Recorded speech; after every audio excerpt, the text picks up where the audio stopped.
Take advantage of the day. When you get an opportunity in this game, you make a play. The playmakers on three. 1, 2, 3. Touchdown, Kansas City! The Chiefs are right in the thick of it, baby!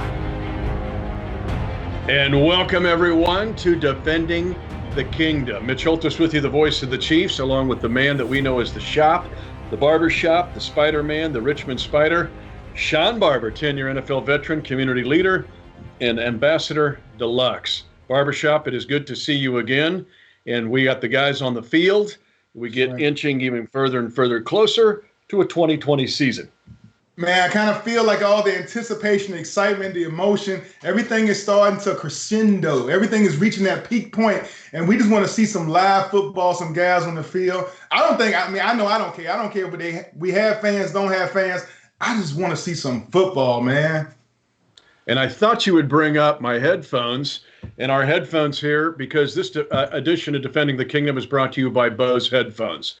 These are the new 700s, the Bose 700s that really deliver. You know, we're in this work at home protocol that we've been in for the last 4 months. You need some great headphones for that, or to chill, just listen to music, or listen to your favorite podcast like Defending the Kingdom. We got folks around the world that listen to this podcast. But a big shout out to the folks at Bose. These Bose 700s are taking what Bose does best to another level. And now they're $60 off until August the 23rd. Just go to Bose.com, Bose.com, do the search. You'll find the 700s and take advantage of this special opportunity here for the next several days. But Barbershop, we're going to have our Bose headphones on here we're going to dive into something that I get asked about all the time, especially since Laurent Duvernay-Tardif, the Chiefs starting right guard, the Canadian doctor, has opted out for the 2020 season. And that is defending, let's say, the Prince Warrior, the Warrior Prince, the MVP of last year's NFL and this year's Super Bowl, Patrick Mahomes. The next two Defending the Kingdom podcasts, we're going to zero in on that and what the Chiefs do to go to another level, particularly in protecting Patrick Mahomes. Yeah, we're going to talk about it. We're going to try to not to give away any secrets or any kind of diagram or any kind of blueprint for how to attack our offense. But we want to make sure we bring our fans in close. We want to bring our fans so they know exactly what's going on in the field, how Andy Reid and Coach Bieniemy are going to protect, set up the offensive line, the running backs, tight ends. Everybody plays a part when you talk about protecting a $400, maybe a $500 million quarterback. Let's go back, though, to last season when I actually went back and reviewed these videos. Oh, my gosh. In the Baltimore game against the Ravens, in that game in late September, 33-28 Chiefs win. He got hit officially 8 times, did Mahomes. Unofficially, another 6. Then you look, Detroit got to him a little bit. Indy sacked him 4 times. Houston, there was also 8 quarterback hits overall in that Indy game, and then Houston had the big sack and strip fumble recovery right before the half. There were just a lot of accumulative hits on Patrick, and I know part of it's his game and just how he improvises. Yet, how do they reduce the number of hits? How does he reduce the number of hits in 2020 to make Patrick even more effective than his A++ grade? Well, that's how you take good, make it great, and take a great season and make it elite. Find a way to protect that quarterback even more. So there are a few ways to do it. You can protect more people and get less guys out in the route. Or you can move the pocket around. You can move the pocket, have it be a moving pocket, have him roll out, sprint out on the corner. Or it comes out to Patrick just getting rid of the ball faster. Not waiting for that extra step for the receiver to get open. And that comes with that anticipation. The more he works with Tyreek Hill and Zeus and Sammy Watkins and him and McCole Hardman all get on the same page. Right now, he only needs about a 2-yard window of separation to complete a pass. There's going to be a point where he needs he's going to be able to be so in tune with those guys' routes. He'll throw it blind even a step sooner than the receiver breaks out his routes because he knows that he's going to have that ball right on target, right on the money. And so as he gets more comfortable with working with the same receivers, you'll see him even release the ball quicker, and that's going to reduce some of those hits on the quarterback. I was so proud of Patrick Mahomes last year.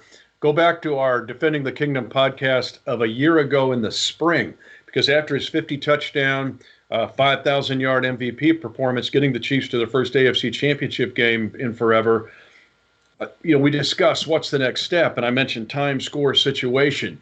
And we knew that teams would have a year to get ready for him. And we saw teams play a single high, and then they'd try to rough up the receivers at the line of scrimmage and try to throw his timing off and just have a glimpse of time to pressure him.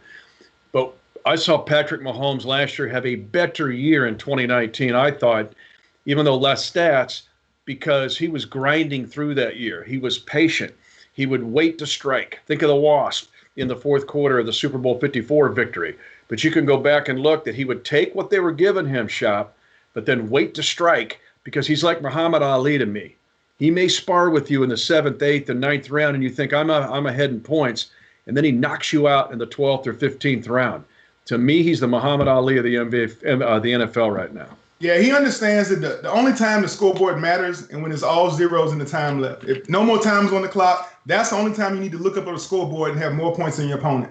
At no point in the game do you ever feel a sense of worry or a defeated mentality. He's always positive, upbeat. He's expecting that offense every time they touch the field, that series should end up in a touchdown.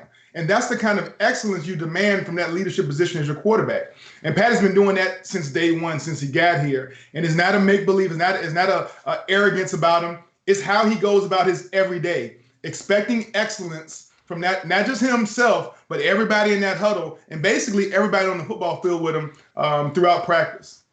How much do you think Patrick is getting into that role of he knows when to take his shot and when, you know what, I'm going to throw it away here. This is 2nd and 7, and I'm not going to try to force either a pick or a sack. I'll wait till next down and try to do this again, because I've seen all the great ones do that, whether it's Manning or down through the years, Brady and Breeze and others. I see Patrick doing that at a young age, but how much of that is just understanding and knowing the NFL, what they're trying to do to him as countermeasures? As I reflect back, there was one episode of The Shop, right, with LeBron James, and you heard Pat even telling about himself. Even as a young player, he felt that his weakness was figuring out defenses. He was like, everything I've done on this 50 touchdown season, which was his 2nd year, was done without him even having a true 100% grasp of what defenses was trying to do to him. He was just taking half a defense, a quarter of the defense, and because his arm is so talented, and because he could be so accurate with the ball, he was choosing, like predetermining where he was going to attack a defense. But as that understanding about the overall defensive package, half field on one side, zone on the other, man concept, robber concept, like you said, single high, 2 high safety, and all the different ways he can attack that defense all over the field, that's just going to develop and grow the amount of ways he can attack a defense. And so I actually think you might see less times of him actually throwing the ball away, because once he discovers what you're doing against him defensively, he's going to know now how many different ways to attack it because he knows the weaknesses in it.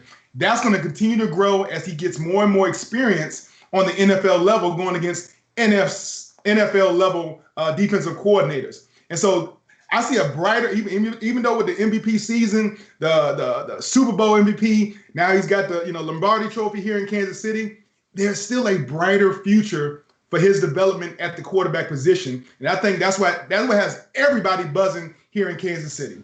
His intelligence, his toughness, but he also knows he's got to have his village around him in protecting the Warrior Prince. I get asked, too, about the 2 opt-outs with LeRae Duvernay-Tardif, the right guard, 45-12 as a starter in his career. You can't look past that. And then Damian Williams. We know about the run to immortality. We know about him being crazy good in the playoffs, being a playoff Damian. But Damian also had a propensity for pass blocking. And we're going to get into this a little more next week. But I had a chance to sit down before I get into my discussion with Kelechi Osemele, who's the 2-time Pro Bowl guard that the Chiefs just picked up. Those 2 guys opting out, and now the fill-in guys. Let's just talk about it globally. The running backs, there's going to be a lot of guys other than Clyde Edwards-Helaire who have to fill in. It's just the way Andy does stuff. He's done it all his career. But then at the guard position, the challenge there at the right guard position to fill in for LDT. Those 2 roles, but looking at it, just specifically drilling it down to pass protection by the right guard and what he has to provide, and the running back and what he has to provide in protecting Patrick. Well, when the line has to determine whether they're going to slide right, slide left, T6, T7, all these different terminologies, we have Bieniemy and Coach Andy Reid probably have about 10 to 20 different blocking concepts they can use depending on who is the greatest threat. And between Pat and the center and the two tackles, they get to decide, which package of protections we're going to use this game. And with Pat, because he's so advanced, he can shift mid-course. He doesn't need to go to the sideline and talk it with the offensive line. We can not practice the T7, T6, A6. We don't have to practice it, and he can recall it and ask guys, hey, you get him. We're going to call it out man, big on big. Running backs pick up the backers, and we can just go with it from there. So even mid-drive, he's able to change course in what our protection scheme is to suit whatever that defense is trying to do that series. That is another thing that makes him so special, is how he can adjust on the fly. Hey, Stephen Curry needed Draymond Green and needed Klay Thompson. I'm not going to call Kelechi Osemele Klay Thompson, but this is an intriguing kid. Iowa State, two-time Pro Bowler with the Oakland Raiders, and a world champion his rookie year with the Baltimore Ravens. Here's the discussion I had earlier with Kelechi Osemele, the newest Chiefs offensive lineman. Yeah, we're so excited on this edition of Defending the Kingdom. And by the way, we're also excited about Bose headphones. The Bose Headphones 700, right now $60 off the original price. I'm excited about my Bose headphones, but I'm also excited about this young man coming to the Chiefs Kingdom. You Iowa State Cyclones can celebrate now because one of yours is in the red and gold again, but this time the Chiefs red and gold. Kelechi Osemele, two-time Pro Bowl guard and offensive lineman. Welcome, my friend, to the Chiefs Kingdom. Appreciate it, man. Thanks for having me. It feels good to be back in the Midwest. And your thoughts when you decided, hey, am I going to sign with these guys or am I not? What made your decision easy for you? It was a no-brainer. I saw what they did the whole season. Saw them put up a lot of points. I wanted to be a part of a high-flying offense like that, and obviously playing with Mahomes, Texas guy. I'm a Texas guy myself. So, I was excited. As soon as I got the call, as soon as I knew that was an option, it was a no-brainer for me. Fletcher, I got to show you this. Being the voice of the Chiefs now for 27 years, this is my 27th year. If you can't beat them, sign them. You've beat us twice. This is one of them. Your rookie year as a Baltimore Raven, as the second-round draft pick, and you did this right. You won a world championship as a rookie. You started every game that year. That had to be exciting for you. Yeah, that was really exciting, especially coming out of Iowa State. There wasn't a lot of, big-name guys or anything like that, so I kind of felt like that was an opportunity to kind of put the program on the map and kind of represent. So I really took that upon myself and took that very, very seriously. My entire rookie campaign. So it just felt good to be able to do that and be able to represent, so that felt amazing. That's how you want to start, right? Start fast. So start fast. And here we go again. This is with you as a 6-year veteran, but now you're a Raider. Okay. But you do have 2 Pro Bowls I put on there.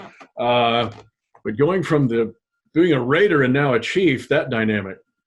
I haven't thought about that at all. Like, this is the first time I'm even thinking about that.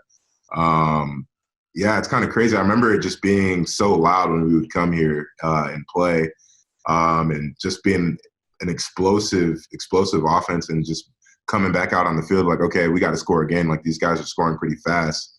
So it's kind of nice to be on the other side of that. To be the side that's going to be scoring fast and have the other side trying to keep up, putting points on the board. So 96 games, 96 starts. That's really impressive. And most of them, if I'm not mistaken, like 82 of them had been at left guard. So what about your ability to plug right in with this Chiefs offense to be left guard or wherever they ask you to play? I'm not sure. When I got the call initially, they were telling me to be ready to play either. So far, I've been playing left. Talking to the guys on the offensive line, they're kind of veering for me to play left. Fisher walked up to me and immediately it was like, you're playing next to me, because he wants to, get some double teams in and stuff like that, and be able to drive guys and get the cakes and all that. So I don't know. We'll see. Obviously, it's not in my hands. It's my offensive line coach. So. He called me and told me to be ready for both. Right now, I've been taking reps at left, so we'll see. That's kind of Heck's mojo, man. That's what he does. He wants everybody to do everything. But it's your versatility has been shown, because that first card I had with your world title year when you were playing the regular season, you were playing right tackle, and they shifted you to guard. That shows your versatility. Yeah, I never played guard in my life. I'm not gonna lie, I was a little nervous, but it worked out. You handled it okay, my friend. I have to ask you, though, this is a psychological question because the Chiefs Kingdom wants to know. They get a world championship for the first time in 50 years here. We did. Mm-hmm. And now trying to repeat, particularly in this wild coronavirus environment. Your rookie year, you win it. We've already talked about that. The challenges you had when you went into the next year of you guys trying to repeat. Number one was just players, man. We lost some key players. So that was tough, man.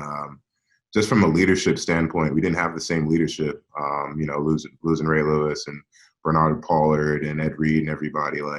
So right away, it was just a different team. And then it was just basically trying to overcome that. Who's going to be the leader now? Who's going to step up? And we didn't really do a good job of that. So I think that's where we kind of fell off our next year. From what I've seen right now, though, leadership seems strong. I haven't seen the dynamic on the defensive side of the ball yet, but in terms of Mahomes and in terms of the guys that are back in this core group, they're firing on all cylinders already.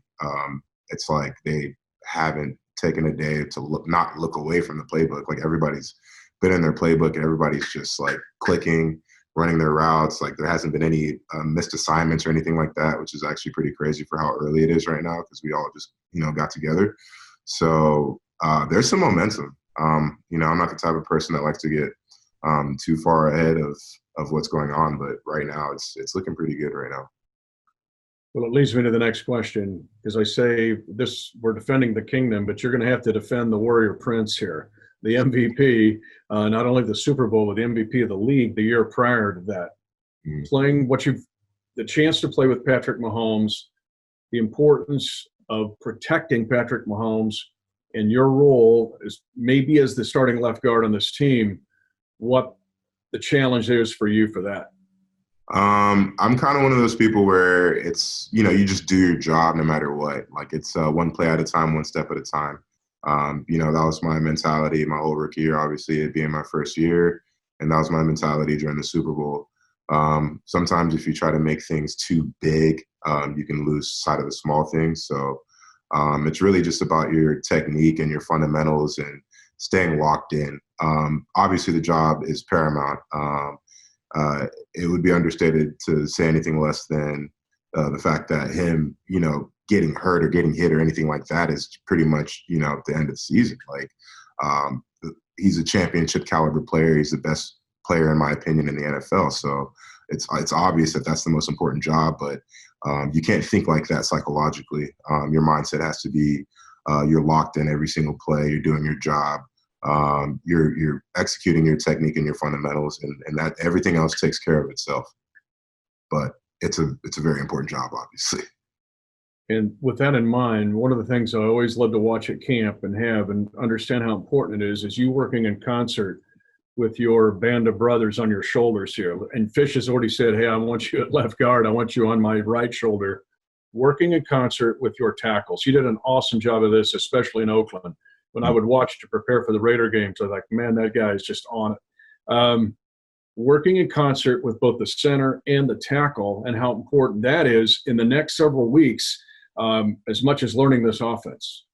It's very, very important getting that timing in terms of dragging off the center and having eyes for your tackle just in case somebody spins or there's a blitz coming or anything like that.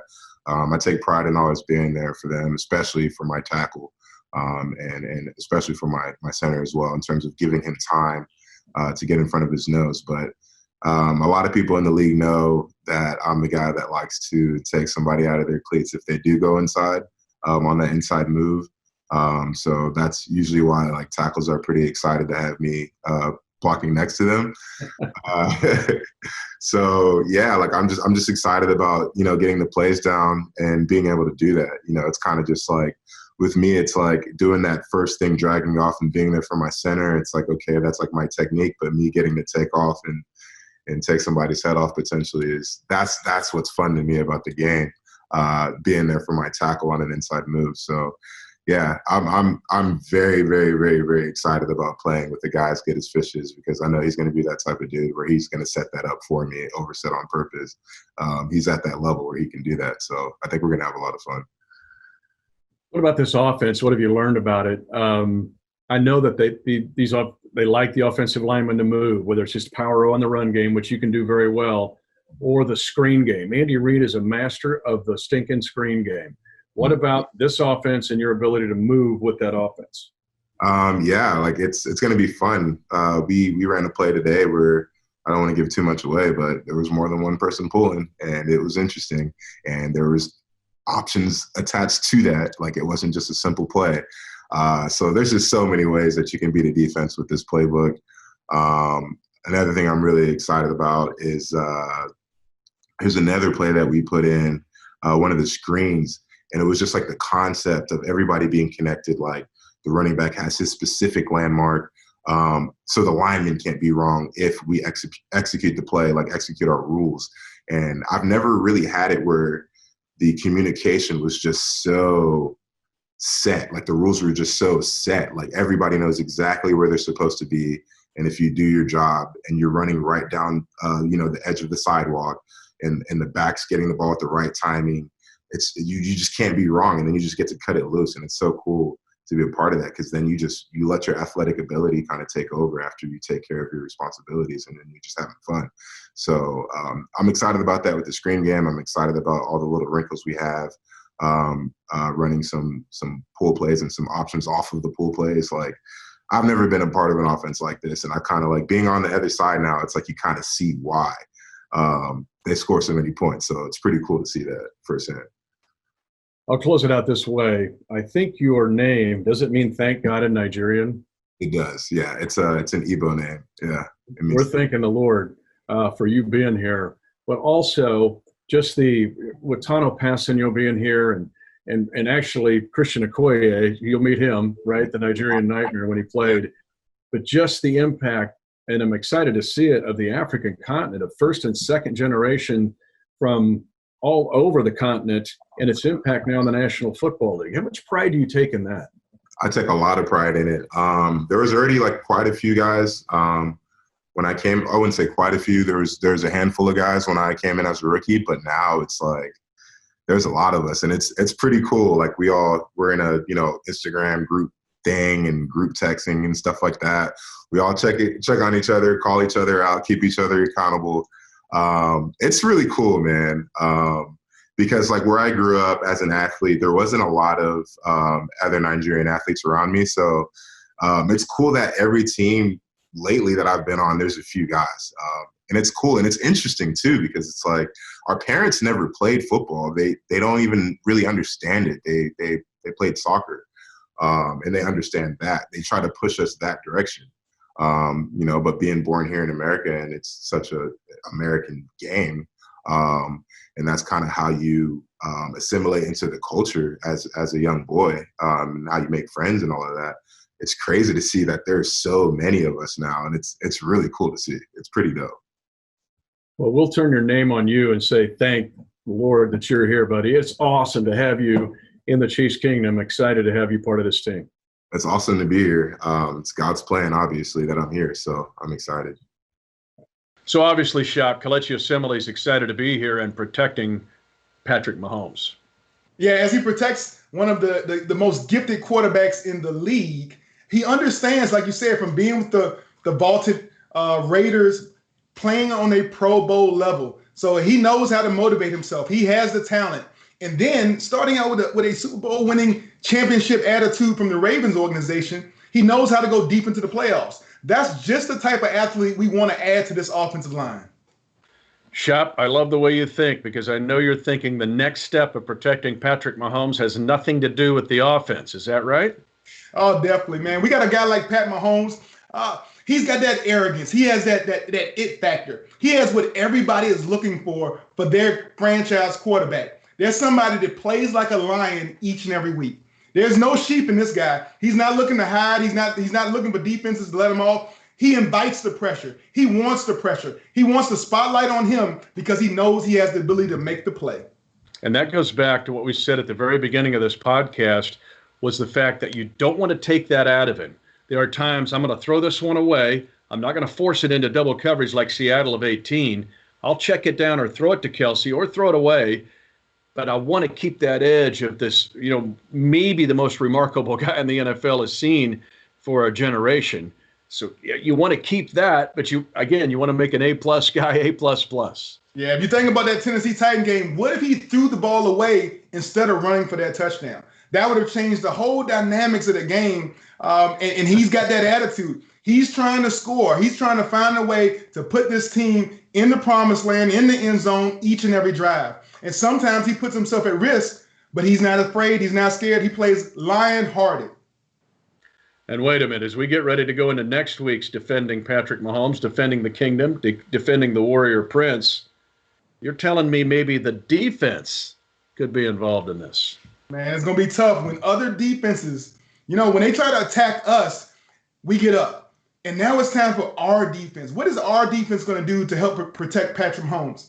When we're up, it's the third quarter. We have a chance to put the nail in the coffin. We got him by the throat. We got to close the game off. We can't let teams hang around and score late in the game, make it a game, make it closer, because then we got to put Pat back out there and expose him again. So a great running game, a solid defense, and being able to put the nail in the coffin early and often when we're up. Those are three keys that I think keeping Pat as healthy as possible for the entire 2020 campaign. We're going to jump into that next week more. We'll get into more of the individual guys that are involved here, particularly possibly filling in at right guard or at running back with Clyde Edwards-Helaire. And we'll get into how the defense more can help Patrick Mahomes or protect him. And I know, Shop, as we get ready for next week, you like these Bose headphones. I like yours too.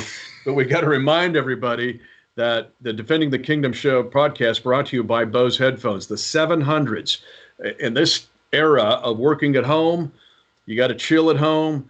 They've gone to a whole new level, 11 levels of noise cancellation.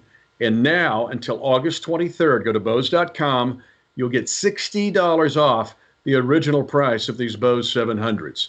He's Shawn Barber. He's the Shop. He's Spider-Man. I'm Mitch Holthus, the voice of the Chiefs. Thanks for joining us on this edition of Defending the Kingdom.